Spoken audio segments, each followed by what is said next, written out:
శ్రీ సద్గురు పరమాత్మనే నమః. శ్రీ స్వామి అచ్యుతానంద గురుభ్యో నమః. విశ్వమంతా మన మనసులోనే ఉంది అంటుంటే నాకు ఒక కథ గుర్తొస్తోంది సుమా. కృష్ణ పరమాత్మ ఒకసారి ఒక దూతని దుర్యోధనుడి దగ్గరికి పంపించారు.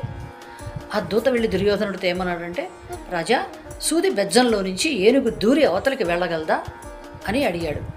దానికి దుర్యోధనుడు, అరే, నీకన్నా బుద్ధి ఉండాలి, నిన్ను పంపిన వాళ్ళకన్నా బుద్ధి ఉండాలి, ఏమడుగుతున్నావు, సూది బెజ్జంలోంచి ఏనుగు దూరటం ఏంటి అని విరగబడి నవ్వాడు దుర్యోధనుడు. సరే, ఈ దూత అక్కడి నుంచి ధర్మరాజు దగ్గరికి వెళ్ళి, ధర్మరాజా, సూది బెజ్జంలోంచి ఏనుగు దూరి అవతలికి వెళ్ళగలదా అని అడిగాడు. వెంటనే ధర్మరాజు, మన కంటికి ఉన్న అతి సూక్ష్మ రంధ్రంలో నుంచి ఇంత అఖండమైన విశ్వం దూరి మనసులోకి వెళ్ళటం లేదా?